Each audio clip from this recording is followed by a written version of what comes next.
Bismillahirrahmanirrahim. Assalamualaikum warahmatullahi wabarakatuh. Kembali lagi bersama saya Kak Zaki ya. Kita akan menjelaskan tryout yang kemarin kita laksanakan. Nah, ngebaso hari ini kita akan makan ya. Makan menu apa ya? Coba tebak. Oke, ngebahas soal IPS untuk hari ini ya. Tentunya kelas 4. Nah, nomor satu baksonya adalah di sini jika ingin mengetahui letak benua Australia. Kira-kira mana ya letak benua Australia? Nah, kita bisa membuka atlas yang merupakan kumpulan dari apa? Jadi atlas itu suatu kumpulan peta ya. Jadi jawabannya C ya. Jadi atlas itu adalah kumpulan beberapa peta-peta dunia, peta daerah. Oke, gitu ya. Jadi peta. Jawabannya C nomor satu. Oke, klik metodenya bersama kamu. Nomor dua, nah di bawah ini yang tidak termasuk ketampakan alam perairan. Sudah jelas nih di sini optionnya ya pilihannya ada gunung, ada sungai, ada laut dan ada danau. Kira-kira mana yang tidak air ya atau mengandung unsur air yaitu gunung ya. Gunung itu permukaannya tinggi ya. Jadi kalau misalnya sungai jelas ya perairan, laut juga air luas, kemudian danau juga air ya.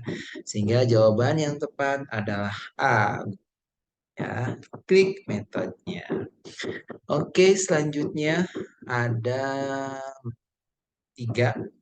Dalam kegiatan produksi, ini produksi ya, orang menghasilkan barang dan jasa. Berikut ini yang termasuk kegiatan produksi adalah, coba kita cek dulu ya, apa pengertian dari produksi. Produksi adalah menghasilkan pembuatan barang, barang produk ya, produknya, dan jasa dari bahan baku atau komponen dalam suatu periode waktu dan memiliki nilai tambah bagi perusahaan atau industri kecil dengan kata lain industri rumahan. Nah, jadi kalau misalkan produksi itu pembuatan ya, buat buat buat gitu ya, membuat dan membuat gitu ya, produksi. Nah, di sini sudah ada kata kuncinya membuat. Jadi membuat tahu. Jawabannya yang A ya. Betul sekali jawabannya yang A. Kalau membeli sepatu itu bukan produksi ya, itu membeli ya. Atau hanya kita ingin memperoleh. Kemudian berdagang itu mendagangkan, marketingkan ya, sayuran. Kemudian mengirim, kan lagi ya itu mengirim hasil. Oke, jadi jawaban yang tepat adalah A ya, buat tahu. Oke, bisa ya. Sip, klik metodenya. Lanjut, pertanyaan yang keempat. Keadaan alam mempengaruhi jenis pekerjaan penduduk. Pekerjaan yang biasa dilakukan di dataran tinggi adalah, nah sebelumnya dataran tinggi itu adalah dataran yang dingin ya, mayoritasnya di sana suhunya dingin, lebih dingin daripada dataran rendah ya. Jadi kira-kira coba lihat jawabannya. Kalau nelayan itu biasanya di laut ya, tapi bukan. Oke, kalau menjadi pembuat barang kerajinan dari kerang itu agak laut-laut ya, samping-samping laut lah, dataran rendah masih. Kalau bertani sayur-sayuran, nah ini dia ya, bisa betul banget ya. Jadi bertani sayur-sayuran itu banyak sekali berada di dataran tinggi karena sayur-sayuran itu banyaknya eh, di dataran yang tinggi sehingga dataran tinggi itu banyak sekali sayur-sayuran yang tumbuh di sana dan bertani sayur-sayuran cocok sekali keadaan untuk pekerjaan di sana. Kalau industri perakitan mobil, nah itu jelas sih dataran rendah. Kayak gitu ya. Sudah bisa klik metodenya. Kita lanjut ke pertanyaan berikutnya. Bakso berikut. Nah, sekarang nomor 5. Oke, nomor 5 ini ada apa ya? Nah, nomor 5 ada banyak suku bangsa yang mendiami wilayah kepulauan Indonesia. Jadi banyak sekali wilayah Indonesia itu mempunyai kepulauan yang banyak. Antara lain suku Baduy. Siapa yang tahu di sini suku Baduy? Oke ya, suku Baduy yang terdapat di provinsi mana? Nah, di sini ada opsinya ada Banten, Jambi, Bali, dan Riau.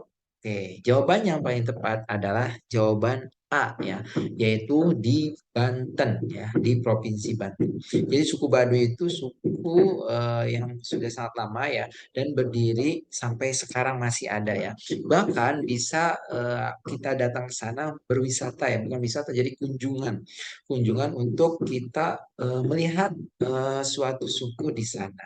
Tapi kita juga banyak sekali belum ada yang beberapa yang belum bisa kita jumpai di sana ya. Jadi benar-benar suku Baduy ini sangat erat ya sukunya gitu ya. Mendiami wilayah di sana. Jadi masih kental sekali ya ciri khas suku Baduy. Oke, lanjut ya nomor 6.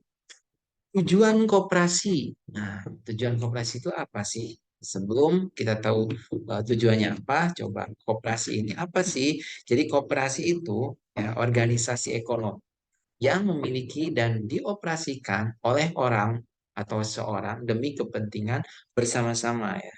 Itu adalah koperasi. Nah, di sini adalah tujuannya yang betul adalah A ya, meningkatkan kesejahteraan anggota. Jadi kalau misalkan kita anggota koperasi, itu adalah salah satu tujuan meningkatkan kesejahteraan anggota. Kalau yang B memperoleh keuntungan sebesar-besarnya, menguasai ekonomi rakyat, ya. Jadi yang paling tepat adalah tujuan koperasi meningkatkan kesejahteraan anggota. Next, lanjut ya. Sekarang menu yang ketujuh. Nah, yang ketujuh, di sini ada Bapak Koperasi Indonesia. Kira-kira siapa nih? Kak Jaki nggak akan kasih tahu misalnya. Oke, benar ya. Benar banget. Jawabannya adalah Dr. Andes Muhammad Hatta. Jadi beliau ini adalah Bapak Koperasi Indonesia kali ya. Jadi Bapak Koperasi Indonesia dijuluki dan beliau juga sangat ini banget ya memimpin di Koperasi Indonesia yaitu Dr. Andes Muhammad Hatta. Jadi jawabannya yang C. Lanjut nomor 8. Pertanyaan mengenai teknologi berikut ini yang benar. Nah, kira-kira teknologi itu apa sih? Jadi teknologi adalah klik metodenya, keseluruhan sarana untuk menyediakan barang-barang yang diperlukan bagi kelangsungan dan kenyamanan hidup manusia. Itulah teknologi. Nah, berarti di mana teknologi di sini ya? Pernyataan yang benar yaitu yang A ya. Teknologi mempermudah kehidupan manusia. Jadi kalau sekarang itu teknologi serba cepat. Contoh hal sederhana adalah handphone. Itu teknologi yang luar biasa canggih sekarang ini ya. Jadi kita bisa menelpon dengan jarak jauh dan bisa langsung melihat posisi kita sedang di mana dan yang kita tuju juga tahu lagi di mana. Ya, itu adalah teknologi mempermudah kehidupan manusia. Jadi jawabannya yang A. Oke, betul ya. Oke, next selanjutnya. Nah, ini yang kesembilan. Masalah sosial yang banyak terjadi di lingkungan perkotaan. Masalah sosial yang terjadi di lingkungan perkotaan. Kira-kira apa nih? Ya, betul ya. Kriminalitas ya. Jadi kalau di perkotaan, di kota-kota besar, itu kriminalitas adalah yang paling tinggi ya. Salah satu kejahatan yang banyak terjadi. Jadi kalau misalkan kita ke kota, nah itu harus lebih hati-hati lagi. Karena perkotaan itu sangat banyak kriminalitasnya ya. Misalkan salah satunya copet, pembegalan, dan kriminalitas yang hampir tidak terlihat. Ya, jadi jawaban yang paling tepat adalah B ya, kriminalitas. Oke, lanjut ya. Sekarang nomor 10. Nah, ada 10 lagi nih. Kurangnya perhatian orang tua dapat menyebabkan masalah sosial berupa apa nih? Nah, di sini kalau masalah sosial itu berarti masalah-masalah dari diri kita dulu, kemudian dari keluarga, bisa juga dari lingkungan. Nah, kalau misalkan di sini kurangnya perhatian orang tua, berarti disebabkan nanti akan terjadi masalah sosialnya itu kenakalan remaja karena kurang bimbingan dari orang tua, perhatian kurangnya dari orang tua. Jadi yang betul adalah yang B ya, kenakalan remaja. Oke, cukup di sini dulu ya untuk pelajaran IPS hari. Sampai bertemu kembali di tryout dan penjelasan berikut. Dadah.